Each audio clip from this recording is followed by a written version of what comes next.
Hey, what's up, Exit the Matrix family? Bob here. Thank you for joining me on this morning talk.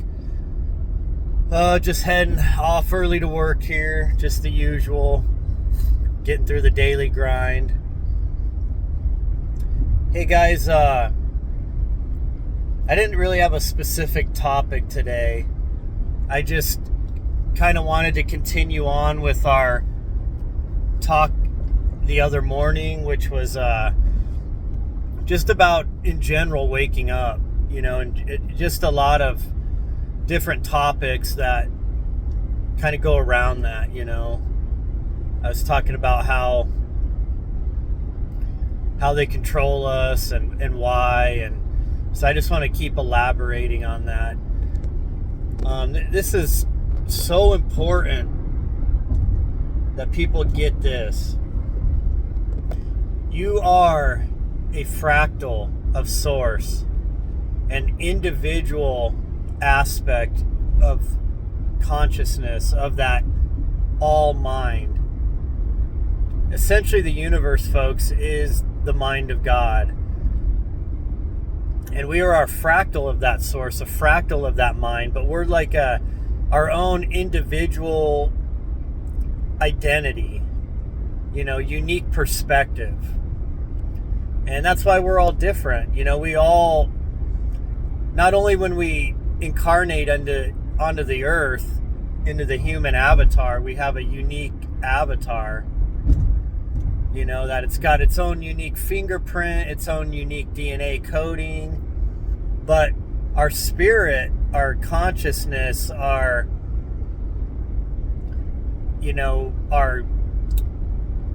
character, our personality is unique also. As above, so below. At all the different levels of existence that we're experiencing, we are unique, each and every one of us. But because we are a fractal of Source, of that consciousness, that everlasting, immortal consciousness, that makes us gods. Now, folks, don't twist what I'm saying here. I'm not saying we are God or we are greater than God. No. I'm saying that we are fractals of God, so we are God. We are the children of God. This was exactly what Yeshua was trying to teach us, awakening the Christ consciousness within. That Christ consciousness, folks, is the higher level thinking. It's a higher dimensional level thinking. That is our higher self.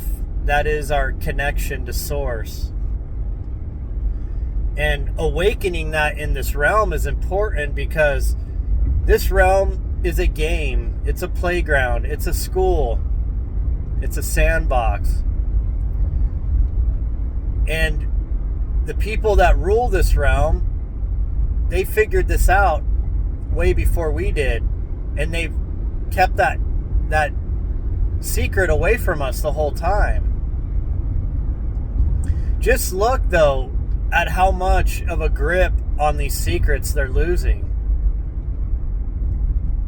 If you just think back, I'm in my mid-40s, so I was a late 80s, early 90s kid, graduated the end of the 90s. Just think back then. Think back before the movie The Matrix came out. Think back to how life was in the 80s and 90s, and it was a fantastic period, I will say.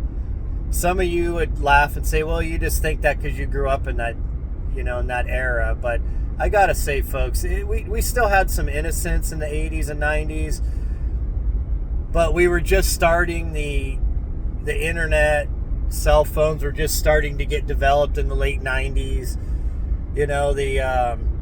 So we've seen life kind of before and after that quantum leap we made in technology. But we didn't have a lot of this knowledge back then. I mean, think about it. Was anybody besides Zecharia Sitchin talking about the Anunnaki back then? Was the Nag Hammadi, the Gnostic text, that popular back then? Did people have as much of an understanding, or at least a basic understanding of the Vedic texts, of some of the amazing things in there, like the Vimanas? Like most people now, if you go up to them and say, have you heard of the Vedic word Vimana? And most of them would say, hey, isn't that off that, Ancient Alien show? It's like spaceships or something, right? Or airplanes, I mean, people are starting to get this stuff. It's permeating throughout the society.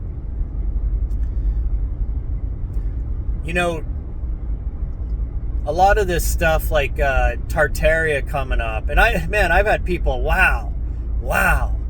I don't know if these are like disinformation agents or something, or what this is, but wow.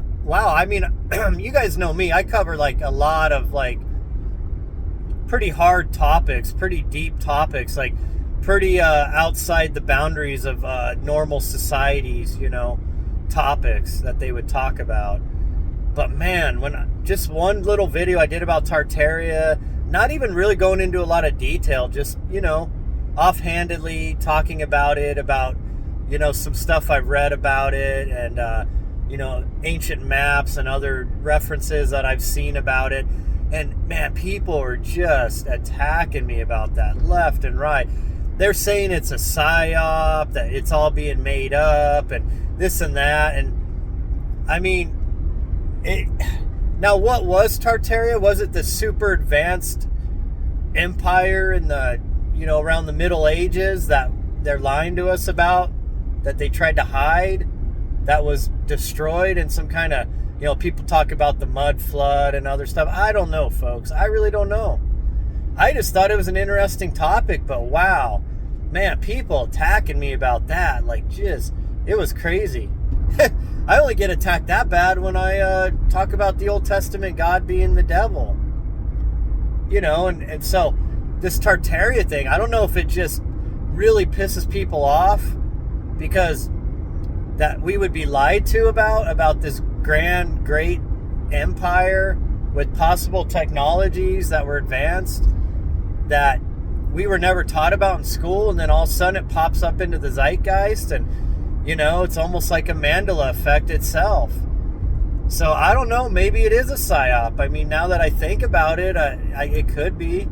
It is interesting how it came out of nowhere, but that's kind of how the Anunnaki were too.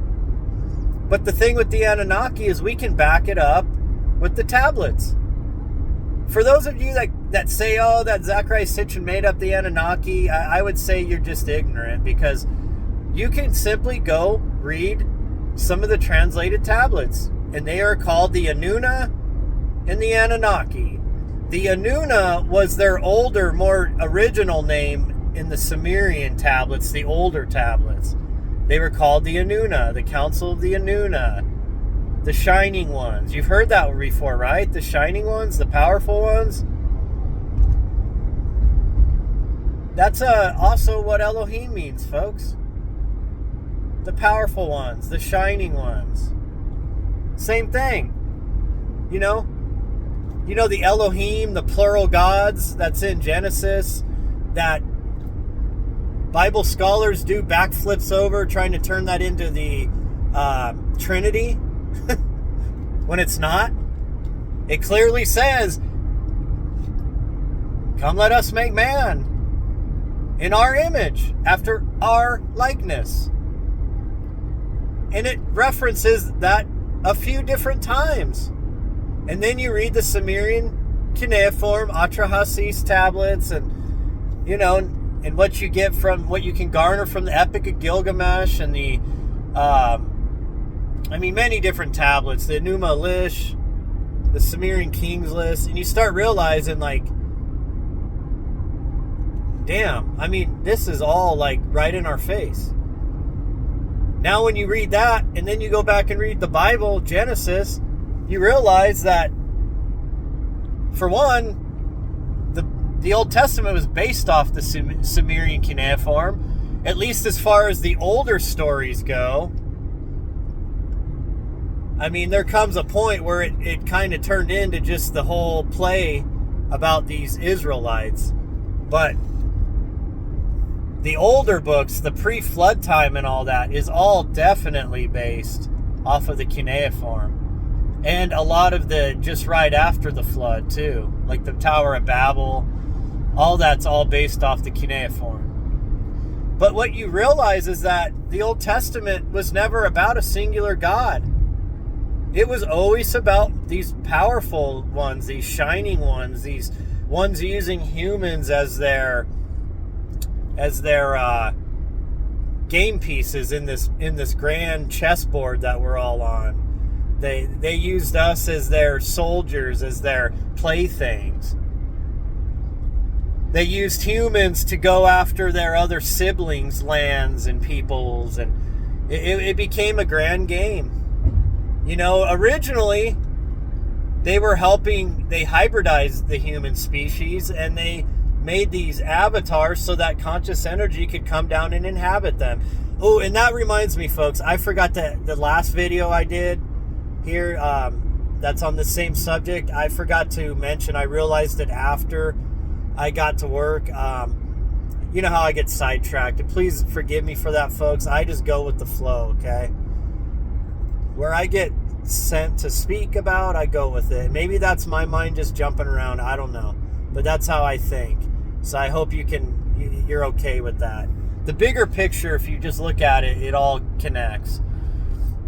But I forgot this because I had somebody saying, well, what, you know, you started mentioning something about how they could put conscious energy, or they needed conscious energy to animate the avatars, that, you know, the first humans. Well, yes, that's explained in the Atrahasis also. The way they explain it is that they had to sacrifice one of the gods, one of their own. And it was Kangu, just so happened to be Kangu from the Enuma Elish. And so they had to sacrifice one of the Anunnaki. And they basically, the way it was explained was they had to take that Anunnaki spirit and put it into the first, this hybrid, this first human hybrid that actually was fully functioning. Because they had to go through a process, folks, of like fashioning this human avatar genetically, and it took time. So I wanted to clear that up. So if you understand where I'm referencing that, that's where you find it. It's where they talk about sacrificing one of the Anunnaki and putting its ghost, its spirit, in that avatar. So then I think what the Anunnaki realized was that, okay, we fashioned this worker race. Now how are we going to get spirits to come into these bodies we created? How are we going to get conscious energy to animate these bodies? So this is where things get kind of dark, folks. This is where I don't have the answer for you on this, folks. But somehow they've enticed us conscious entities, us spirits, to come into this realm and immerse ourselves into these human avatars that they created. And when we are here, we are slaves. I've told you that. We were slaves at the beginning, and we are still slaves now. It's just different, folks. See, we're still building this world. We're still inventing. We're still creating. We're doing all these things, folks, in this realm still. But we're still under their debt system. We're still under their tyrannical governmental systems.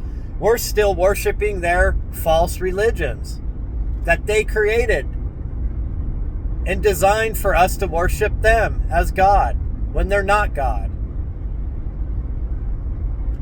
However, to early man, they were like gods. That's why they were called the shining ones, the powerful ones. Anunnaki, from heaven to earth, they came. Anu was heaven, the father, the king of the Anunnaki. Ki was his wife, his consort. Ki means earth. Do you not understand where that saying comes from? And it can also mean the princely seed. Yes, folks, because see, the Anuna, the Anunnaki, were the royal. They were the royals of their race. The Igigi were the working class Anunnaki of their race.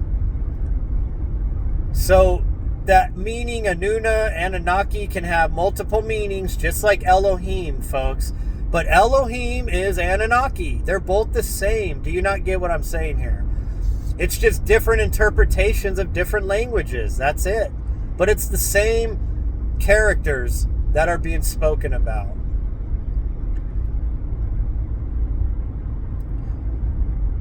So, I hope I cleared up that, because people have come at me about that. Well, you always tell us you need a conscious energy, right, or a spirit to animate a body, right? So yes, so they had to figure out a way to entice or force or trick conscious energy into this realm and to inhabit these bodies that they could utilize as a worker race. The problem is that like the first prototypes that are in the Bible, Adam and Eve, which was Adamu or Adapa and Ninti and Tiamat in the various tablets, different names for the same human hybrids, the first prototypes.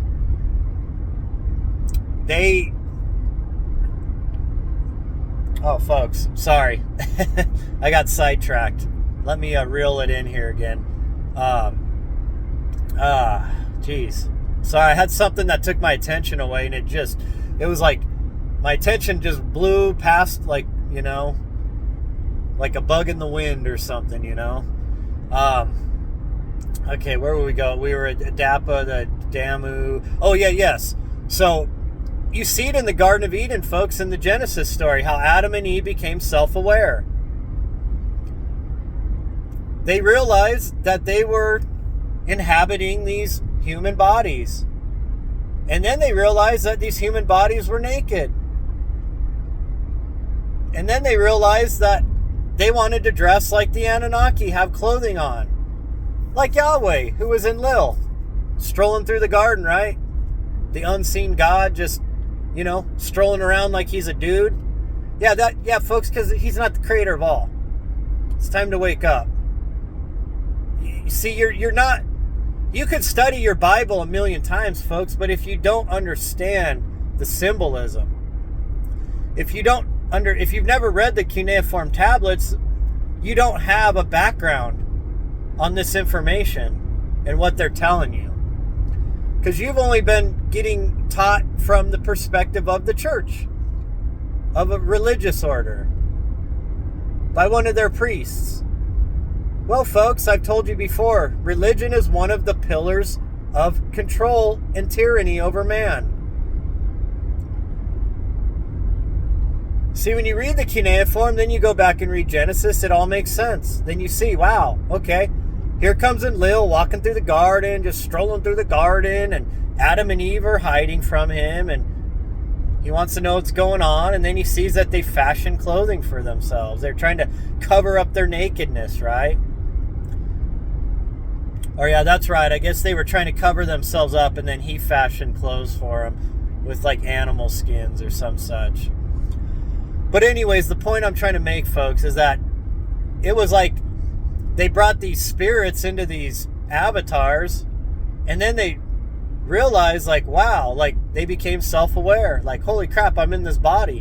What's going on? Hey, why is this Yahweh character walking around with clothing? This shining one, this Elohim. And then his brother, the serpent, you know the whole Genesis story, right? Well, the serpent was Enki. Enki's family was the serpent family. Not because they were reptilians, folks. No, that was their crest, their standard. The feathered serpent. Like Lil's family, their crest was the eagle, the griffin, the two-headed griffin. There's different variations, just like there's different variations of the serpent family's crest. Sometimes it's a snake, sometimes it's a dragon, like you see, like in like a flying dragon in China. Sometimes it was the feathered serpent described by the Mesoamericans. Well, Enki was the scientist, folks, that was working on fashioning the humans. And his sister, Ninma, that's where you get the name, the word mama for your mother, mama, Ninma, because she was a birthing mother. She was, have you read about Hathor in the Egyptian mythologies? Hathor and the birthing mothers, the birthing goddesses. Folks, it's the same thing. Ninma was Hathor. Ninma and her fellow female Anunnaki, they carried the first human prototypes in their wombs. They were the womb mothers. That's where we get the word mama from. Ninma, mama. Because Ninma carried Adam and Eve in her womb. She was artificially inseminated with the genetically modified embryos. Folks, if you think I'm just full of shit and I'm like, you think I'm Zachariah Sitchin here making stuff up, and I'm not saying he did make stuff up, he just came up with his own theories off these same tablets. Go read Enki and Ninma. I think sometimes it's called Enki and Ninma create Adam. But Enki and Ninma, find this tablet. It explains, it's in a laboratory setting. Enki and Ninma are working on human prototypes. They're drinking beer together, which is kind of funny. It's interesting. They're getting drunk together. They're flirting. They're kind of, joking around with each other. Like, this was his half-sister. Just like the royals now, folks, they all inbreed. Well, so did the Anunnaki royalty. They inbred also. In fact, if I get the stories right, Ninma had a child with Enki and with Enlil. And she was a half-sister to both of them. Well, anyways, not to get pulled off topic here, but they were in a laboratory setting. They were playing with different, genetics with these human genes, and they were producing these monstrosities. They're like, and they were kind of laughing about it because they were all drunk. They're drinking, having a good time, and they're like, "Oh wow, what do we do with this guy? He has no arms." And then Enki was like, "Well, let's maybe he could do this or that for the king, or for the leader, and." They're like laughing about it, What about this guy? He can't even eat and he's slobbering everywhere, And it's like, you got to read it. It's very, very odd, folks. But then you realize that this is all a laboratory setting.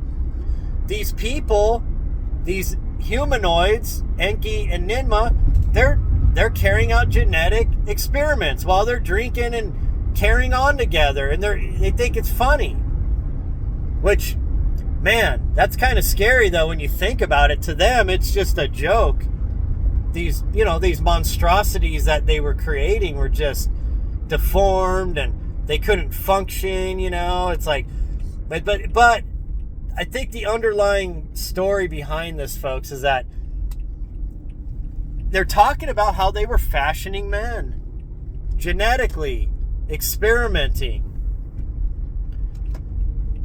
And this backs up the story in Atrahasis, where Enlil says he's really sick and tired of these humans that are sorry.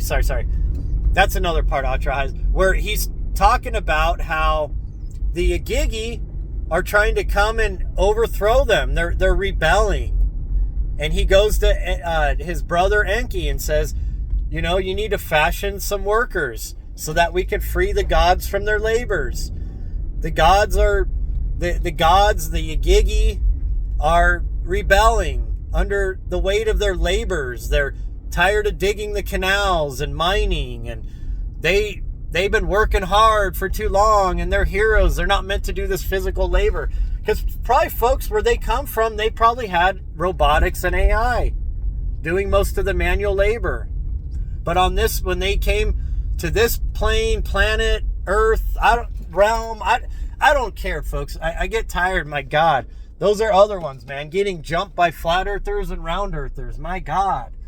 I've just started calling it the Earth realm, folks, because it's a simulation, okay? Does it really freaking matter what the shape of the realm is? Round, flat, Earth, dome, donut, pear shape? I don't really give a crap, folks. The point is that they came here and they must have not had full access to their technologies that they normally have. And so they're the people, they're Igigi workers that came with them, they were having to do all this manual labor and they were rebelling.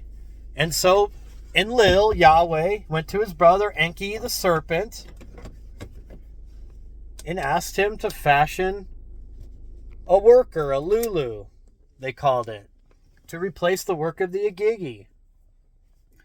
So you have multiple tablets here, folks, that cross-connect with each other. And you have a better understanding of Genesis when you start figuring all this out. See, Genesis is not the ultimate truth, folks. I mean, every single day people sit there and just spout on my posts. The Bible's the only truth. I only research the Bible. I only get my truth from the Bible. Well, folks, I mean, my God. That's like saying, like, instead of reading a whole book, you're reading what did they used to call those? The Cliff Notes?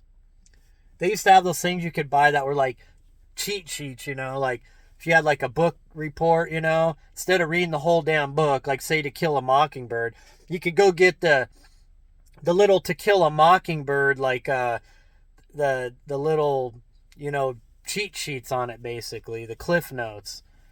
I couldn't remember what they had, a different name for it. It's eluding me right now, but anyways, it would break down all the chapters so you could write a report on it and cheat and without reading the book. What the hell do you think the Bible is, folks? That is what the Bible is. They took all those ancient stories and they streamlined it with their own thinking, and then that specific group of that tribe of people, they decided to write themselves in as the victors and the chosen ones in the story. But ultimately, the Bible's not the truth, folks, okay? Yes, it has truth, but it has falsities.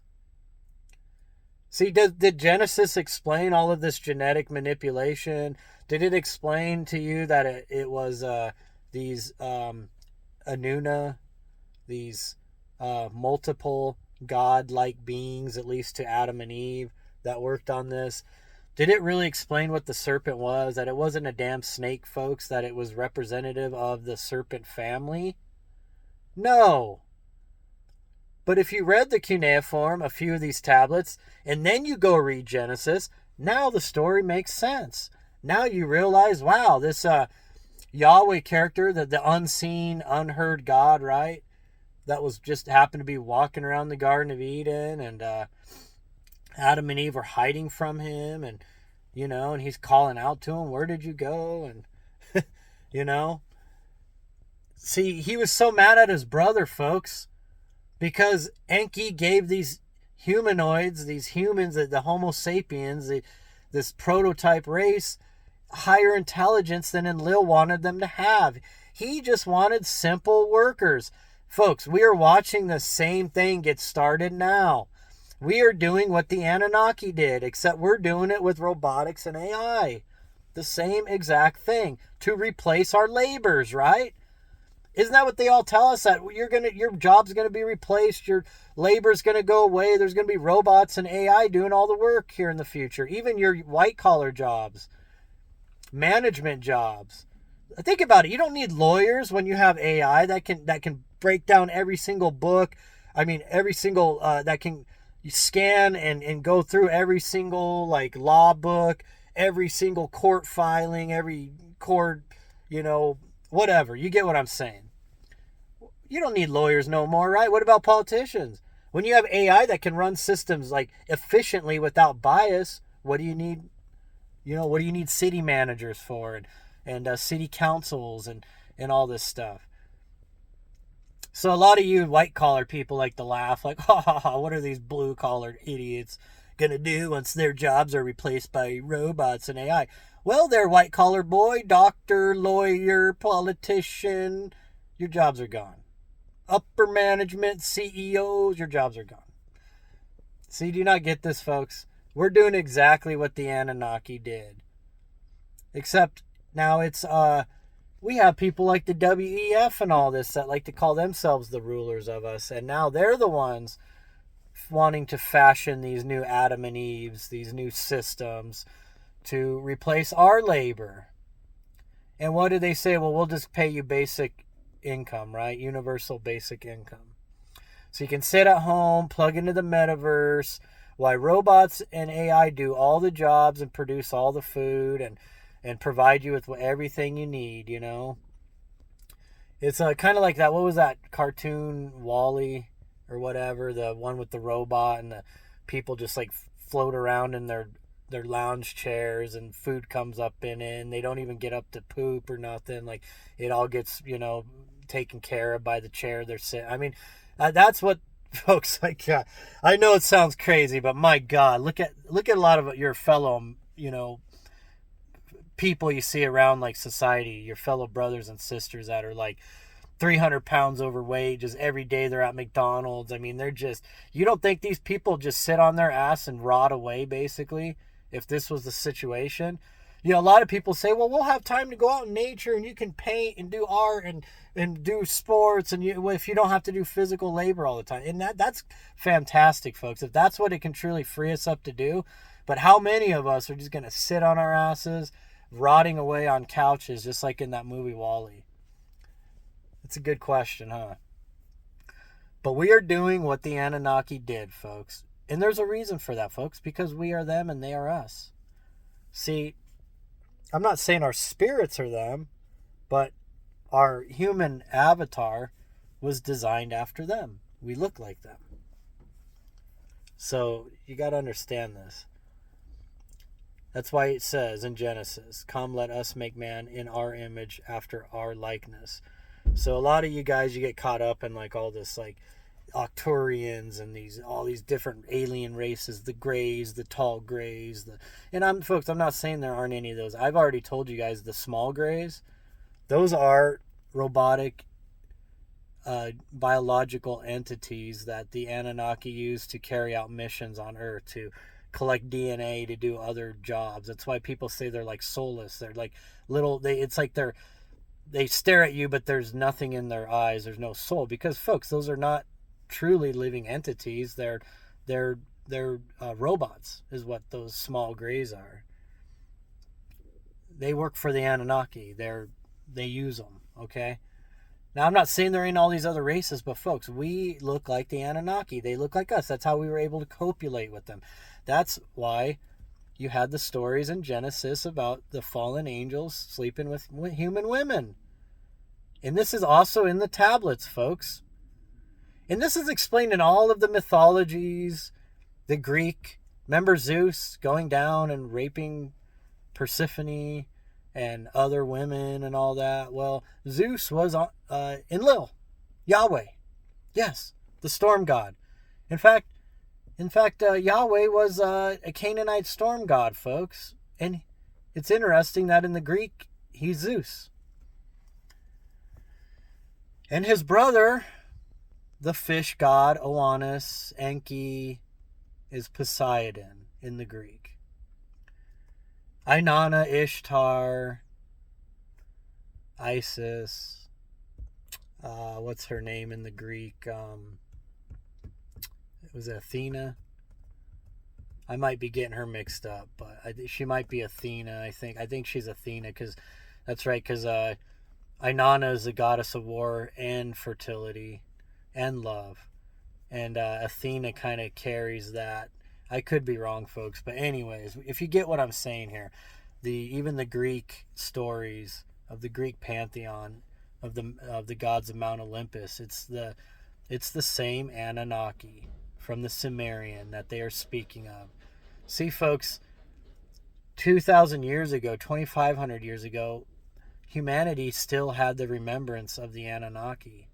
They still, though their stories were still flourishing back then. And they weren't mythologies to them back then. They were the stories of these gods that was handed down. Our modern times, we call mythology to get you to just, off the subject. So you just think it's BS, right? But anyways, folks, I got to go. It's Monday. Mondays are pure hell here at work. So, I hope you enjoyed this. I know this turned in more of a talk about Genesis and the Anunnaki, but that's fine because we need to wake up about our origins, folks, and what we really are. I'm not saying us, our spirits, what these bodies are and why we're here and how we got here. That's what we're talking about. We'll carry it on. It's been a fun conversation. I like to hear your thoughts. Hey, guys, make sure you're subscribing to the channel. Let's grow this, okay? This is different. I mean, there's similar people out there that talk about similar subjects as I do, but I bring in a wide variety of connections to it, with the NDEs and the ancient stuff, the different, writings and modern day politics and other things. I try to tie it all in together. And there's others that do that out there, and there's others that just specialize on just the Anunnaki, or just spiritualism or just NDEs. See, I like to dabble in a lot of different things, folks. I'm not afraid to look at things so I can learn, because I'm not like, don't you dare read those Hermetic teachings. Those are satanic. See, I study stuff like that. If they tell me not to do it, I'm going to do it, because I want to see why.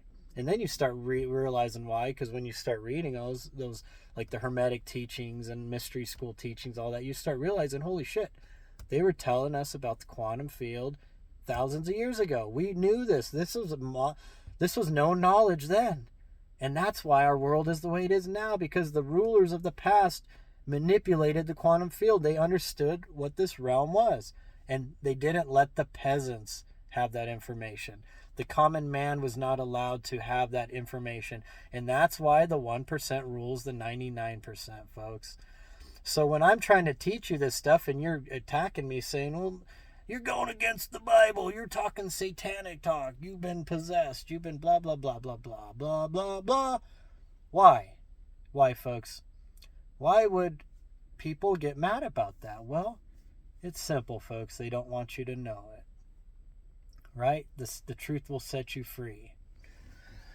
So I'll do the dabbling I do because I'm not afraid of going to hell, folks, because I already know hell's not even in the damn Bible, okay? So if you love hell and you want to embrace hell and believe in it, you go for it. And you may experience it, because if you fixate on that your whole life, when you cross over, you manifested that experience before you go to the light. So enjoy the ride. If you really want to experience it, you keep believing in that, okay? However, I know that it is a man-made concept, and it's not even in the Bible. So, hey, whatever, man. Whatever floats your boat, right? Or burns your boat down, I guess you could say. But hey, guys. Anyways, I appreciate you guys. Hey, man, don't. If I offend you, just let it off your shoulders. Come on, man. I'm gonna offend somebody, right? It don't matter either side. People get offended no matter what. So, you may like some stuff I say, and you may not like some stuff I say, and that's fine.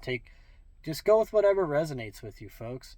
But please, if you don't believe me about these tablets, go research the tablets.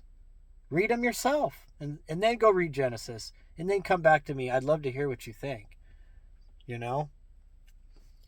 Just saying. So, hey, I'm really going to go now, guys. Hey, I appreciate you guys. I love you guys, and I'll talk to you later.